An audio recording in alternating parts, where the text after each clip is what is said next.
अपने माता-पिता के तलाक के बाद 16 वर्षीय काज़ुओ और उसकी मां अपने गृहनगर नागानो चले गए।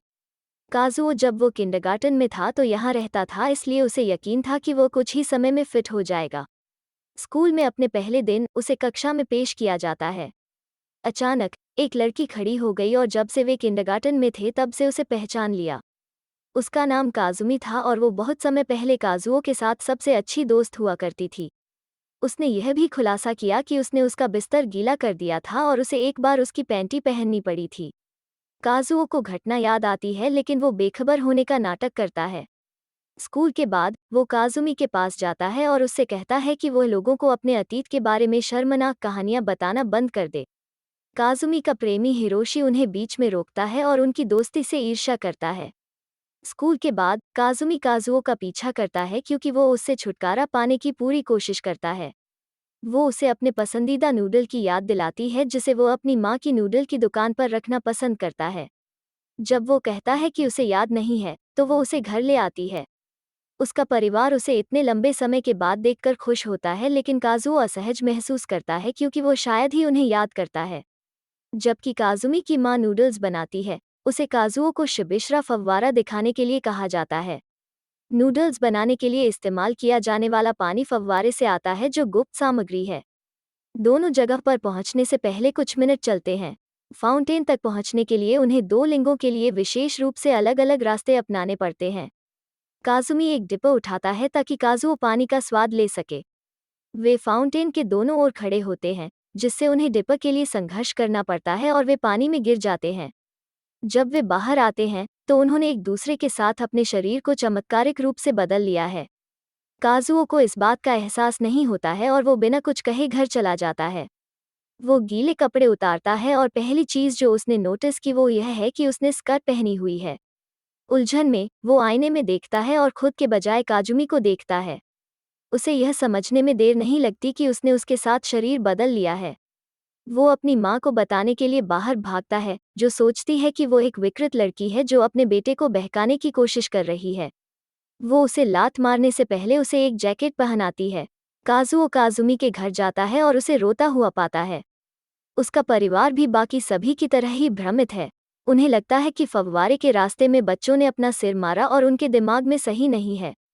इसके अलावा, चूंकि काजुमी ने पर्याप्त कपड़े नहीं पहने थे, वे मानते हैं कि काजुओ ने उसके साथ कुछ किया है।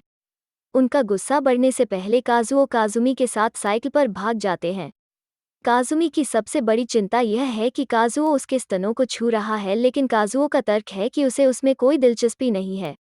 वो उसे अपने घर लाता है और उससे जितना संभव हो सके एक आदमी की तरह काम करने के लिए कहता है। उन्होंने निर्णय किया एक दूसरे के स्थान पर रहने के लिए जब तक वे अपने शरीर में वापस आने का कोई रास्ता नहीं खोज लेते।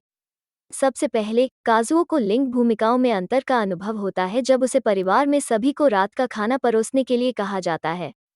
इसके अलावा वो सीखता है कि उसे जल्दी खाना है क्योंकि अगर नहीं तो परिवार सब कुछ खा जाएगा। इस बीच काजुमी काजुओ के घर में ठीक काम कर रहा है। वो अपनी माँ के लिए खाना बनाती है, उसे स्वादिष्ट भोजन देकर आश्चर्यचकित करती है। माँ काजुमी जैसी अश्लील लड़की को उनके घर में घुसने के लिए डांटती है, इस बात से अनजान कि उसका बेटा वही अभद्र लड़की है। काजुमी को काजुओ के माता पिता के तलाक के बारे में नहीं पता है, इसलिए वो सवाल पूछती है कि उसके पिता कब घर लौटेंगे। काजुओ की माँ सोचती है कि यह एक मजाक है और उसे उसके प्रति अधिक दयालु होने के लिए कहती है। उसे यह भी पता चलता है कि यहाँ जाने से पहले काजुओ ने अपनी लंबे समय से प्रेमिका अकीमी के साथ संबंध तोड़ लिया था। थोड़ी देर बाद काजुओ ने काजुमी को फ़ोन किया और उसे अपने फ़ोन का पट्टा सुरक्षित रखने के लिए कहा। यह उनके पिता की ओर से एक उपहार था और उनके दिल के करीब है। दूसरी ओर काजुमी को अपनी समस्याएं हो रही हैं। जब उसने स्नान करने की कोशिश की तो उसके गुप्तांग कैसे बदल गए, इससे वो हैरान है। काजुओ ने उसे अपने शरीर को देखना बंद करने का आदेश दिया और कॉल समाप्त कर दिया। अगली सुबह काजुओ काजुमी के कमरे में उठता है और याद करता है कि क्या हुआ था कल। फिर वो खुद को आईने में देखता है और अपने संकट के लिए नींद ने उसे वापस सामान्य नहीं किया है। काजुमी काजुओ की स्कूल यूनिफॉर्म के साथ खिड़की से अंदर घुसता है जिसे वो कल अपने घर पर छोड़ गया था। वो उसे बार पहनना भी सिखाती है लेकिन तभी उसकी माँ उन्हें बीच में ही रोक देती है। वो सबसे बुरा मानती है और पूरे परिवार को कमरे में बुलाती है। जैसे ही वे अपनी बेटी काजुओ और काजुमी पर चिल्लाते हैं, उन्हें धोखा देते हैं और स्कूल भाग जाते हैं। वे अंदर जाने से पहले एक दूसरे के रूप में अपना सर्वश्रेष्ठ प्रदर्शन करने का वादा करते हैं। संगीत कक्षा के दौरान काजुमी को पियानो बजाने के लिए कहा जाता है क्योंकि काजुओ अपने पूर्व स्कूल में एक प्रतिभाशाली पियानो वादक के रूप में जाने जाते थे। जब वो सामने होती है तो उसे पैनिक अटैक आता है और वो छत पर भाग जाती है। शिक्षक द्वारा पीछा किए जाने के दौरान काजुओ उसके पीछे पीछे चलता है। वे छत पर एक दूसरे से मिलते हैं जहां शिक्षक पूछता है कि क्या हो रहा है। काजुमी फिर से घबरा जाता है और गलती से शिक्षक को बाहर निकाल देता है। हिरोशी काजुओ और काजुमी को एक साथ पाता है और उसे संदेह होता है कि उनके बीच कुछ चल रहा है। स्कूल के बाद दोनों नदी के किनारे बैठते हैं और अपनी स्थिति पर चर्चा करते हैं। काजुमी काजुओ के शरीर को छूता है, अपने पुराने स्व के बारे में याद दिलाता है, लेकिन एक आदमी उनके पीछे चल रहा है। ऐसा लगता है कि वे कुछ और कर रहे हैं। वो उनके साथ मस्ती में शामिल होने की कोशिश करता है और काजुओ का हाथ पकड़ लेता है। अपना बचाव करने के लिए काजुओ ने उसे एक बार लात मारी और काजुमी के साथ भाग गया। उसके बाद काजुओ, काजुमी और उनकी माताओं दोनों को एक बड़े सज्जन के घर बुलाया जाता है। वो उस लड़के का पिता है जिसे उन्होंने पहले पीटा था। वो काजुमी के खिलाफ आरोप लगाना चाहता है, लेकिन उसे पता चलता है कि उसका बेटा लड़की का अपहरण करना चाहता है। फिर काजुओ और काजुमी एक साथ होते हैं जब काजुओ को हिरोशी से एक पाठ मिलता है। वो उनके बढ़ते रिश्ते से ईर्ष्या करता है और अगर काजुमी पसंद करता है तो वो टूटने के लिए तैयार है। काजुमी जवाब देती है कि वो उससे प्यार करती है और उसे कुछ जगह देने के लिए कहती है। घर पर काजुमी की मां ने नोटिस किया कि उसकी बेटी दिन ब दिन अधिक अजीब अभिनय कर रही है। वो एक आदमी की तरह लेटती है, एक की तरह बोलती है और खाना बनाना भूल गई है। इसलिए काजुमी के बड़े भाई को उसकी देखभाल के लिए टोक्यो से बुलाया जाता है। काजुओ सामान्य से अधिक संवेदनशील रहा है क्योंकि उसकी अवधि निकट है। इसके अलावा कल जो हुआ उसके बाद काजुओ और काजुमी दोनों को स्कूल के बाहर एक दूसरे से मिलने की मनाही है। वो घबरा गया क्योंकि उसे नहीं पता था कि पीरियड आने पर उसे क्या करना चाहिए। वो भी बहुत कमजोर महसूस करता है लेकिन इसे एक लक्षण के रूप में पारित करता है। अगले दिन उनकी क्लास हॉट स्प्रिंग ट्रिप पर जा रही है। बस की सवारी के दौरान काजुओ को उल्टी होती रही, जिससे सभी चिंतित हो गए। फिर स्विमसूट में बदलते ही उसकी नाक से खून बहने लगा। उसी समय काजुमी हिरोशी से मिलता है और उसे एक तरफ आने के लिए कहता है। इससे पहले कि वो सच बोल पाती, वो उससे पूछता है कि क्या वो काजुमी है। पता चला कि वो पिछले कुछ दिनों से उन्हें देख रहा था और इस नतीजे पर पहुंचा है। काजुमी ने पुष्टि की और उसे जल्द न बताने के लिए माफी मांगी।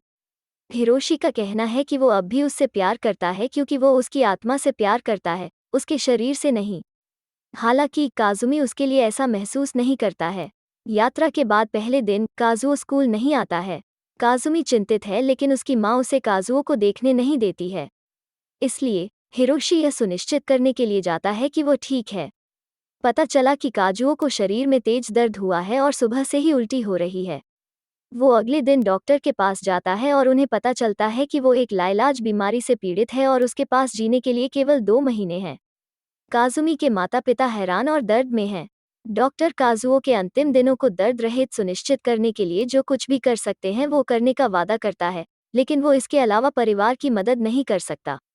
हिरोशी को इस बारे में पता चल जाता है और वो काजुमी को बताने आता है। वो भी हर किसी की तरह हैरान है क्योंकि काजुओ की मौत के कई मायने हो सकते हैं। वो उसके लिए और अपने लिए चिंतित है क्योंकि उसका शरीर हमेशा के लिए जा सकता है। जब वो उससे मिलने जाती है तो शुरू में उसकी माँ उसे रोक लेती है। महिला उसे काजुओ की हालत के लिए दोषी ठहराती है क्योंकि वो उसके आने के बाद अजीब तरह से काम कर रहा था। डॉक्टर उसे विश्वास दिलाता है कि एक बिस्तर पर पड़ी लड़की को अपने दोस्त को देखने से नहीं रोका जाना चाहिए। काजुमी काजुओ से मिलता है और अपनी बीमारी के लिए जिम्मेदार महसूस करता है। चूंकि उसके शरीर में यह बीमारी है, ऐसा लगता है कि वो उसकी वजह से मर रहा है। काजुओ ने उसे आश्वासन दिया कि अगर ऐसा भी होता है तो भी वो उसकी जगह मरकर खुश होगा। जब काजुमी उस दिन घर लौटती है तो वो काजुओ की माँ को उससे मिलने जाने के लिए मना लेती है। वो सहमत हो जाती है और उसे अकीमी के बारे में बताती है। अकीमी काजुओ की प्रेमिका हुआ करती थी और वो कुछ ही दिनों में उससे मिलने आ रही है। काजुमी रात में अकीमी को ईमेल करता है और उसे स्थिति के बारे में सब कुछ बताता है। उसके बाद काजुमी और हिरोशी शहर में अकीमी का स्वागत करते हैं। वो काजुओ को वर्षों से जानती है और बता सकती है कि काजुमी वो नहीं है। बाद में वो और काजुओ की माँ उससे मिलने जाओ। काजुओ ने उनके साथ एक भावनात्मक बातचीत साझा की, जिससे माँ बनी ऐसा महसूस हो कि वो अपने ही बच्चे से बात कर रही है। कुछ दिनों बाद अकीमी, हिरोशी, काजुओ और काजुमी एक साथ है जब काजुओ कहता है कि वो कहीं दूर जाना चाहता है। वयस्क उसे ऐसा करने की अनुमति नहीं देंगे। वे रात में चुपके से बाहर निकलने का फैसला करते हैं। योजना काम करती है और वे सुबह तक पहाड़ों पर पहुंच जाते हैं। अकीमी और हिरोशी जानते हैं कि अन्य दो एक साथ समय बिताना चाहते हैं, इसलिए वे उन्हें आगे बढ़ने के लिए कहते हैं। उसके बाद दोनों को कलाकारों के एक समूह द्वारा देखा जाता है। वे समूह में शामिल हो जाते हैं और रात के लिए उनके साथ रहने का फैसला करते हैं। काजुमी को सोने में मुश्किल होती है, इसलिए वो काजुओ से लिपट जाती है और पूछती है कि क्या वे अपने रिश्ते को एक कदम आगे ले जा सकते हैं। काजुओ का कहना है कि वो उससे प्यार करना चाहता है, लेकिन केवल एक लड़के के रूप में। इसके बजाय काजुमी उसे समझता है और उसे गले लगाता है। वो उसका टॉप भी उतार देती है और आखिरी बार अपने शरीर को अलविदा कहती है। अगली सुबह काजुमी ने दो आदमियों को उसके और काजुओ के बारे में बात करते हुए सुना। वे इस जोड़े से छुटकारा पाने के लिए कुछ करने की योजना बना रहे हैं। उन पर बोझ बनने के बजाय वो और काजुओ थोड़ी देर बाद निकल जाते हैं। काजुमी अब घर जाना चाहता है, लेकिन काजुओ कहता है कि वो आखिरी जगह है जहां वो जाना चाहता है। फिर वे सबीशिरा झरने के लिए अपना रास्ता बनाते हैं जहां यह सब शुरू हुआ था। पिछली बार के विपरीत वे अलग अलग लिंक द्वार नहीं लेते हैं, क्योंकि वे नर और मादा दोनों हैं। वे झरने के किनारे पर खड़े होकर डिप का पानी पीते हैं। अचानक वे फिसलकर दूसरी बार पानी में गिर जाते हैं। वे किसी तरह बाहर आने का प्रबंधन करते हैं, लेकिन जल्द ही महसूस करते हैं कि वे वापस अपने शरीर में बदल गए हैं। काजुओ को उसकी जगह मरना नहीं है, लेकिन वो उसकी मदद नहीं कर सकता है, इसलिए उसे दुख होता है कि वो चली जाएगी, लेकिन उसे उसके बिना रहना जारी रखना होगा। काजुमी के कहने से पहले वे एक दूसरे को लंबे समय तक गले लगाते हैं कि वो उसके लिए मरने से खुश है। फिर वे एक चट्टान पर जाते हैं और एक साथ सूर्यास्त देखते हैं। कुछ महीने बाद काट लें। काजुमी नहीं रहे और उनके बिना दुनिया आगे बढ़ गई। काजुओ अपने परिवार से मिलने के लिए अक्सर उसके घर आती है। उनके साथ पूरा समय बिताने के कारण उन्हें ऐसा लगता है कि वो परिवार का हिस्सा हैं। एक दोपहर वो आता है और पाता है कि काजुमी के दादा नूडल्स बना रहे हैं। वो मदद करने की पेशकश करता है, लेकिन सान्ने के पारंपरिक तरीके के विपरीत वो आटा पर कदम रखता है। यह काजुमी के परिवार को याद दिलाता है और वे आंसू बहाते हुए मदद नहीं कर सकते। यह पता चला है कि काजुओ अलविदा कहने आया है, क्योंकि वो कॉलेज के लिए एक अलग शहर में जा रहा है। हमें यह भी पता चलता है कि अकीमी और हिरोशी अब एक दूसरे को डेट कर रहे हैं। शहर छोड़ने से पहले काजुओ काजुमी की कब्र पर जाता है और उसे अलविदा कहता है। वो जो नहीं जानता वो यह है कि उसकी आत्मा उसके चेहरे पर मुस्कान के साथ उसे देख रही है। खुशी है कि वो अपने जीवन के साथ आगे बढ़ रहा है। बाहर जाते समय काजुओ हिरोशी के पास से गुजरता है, जो सम्मान देने भी आए हैं। फिल्म एक संदेश के साथ समाप्त होती है, जो कहती है कि एक व्यक्ति का जीवनकाल सीमित होता है, लेकिन एक कहानी हमेशा के लिए रहती है।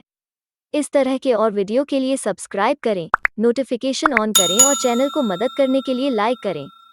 देखने के लिए धन्यवाद।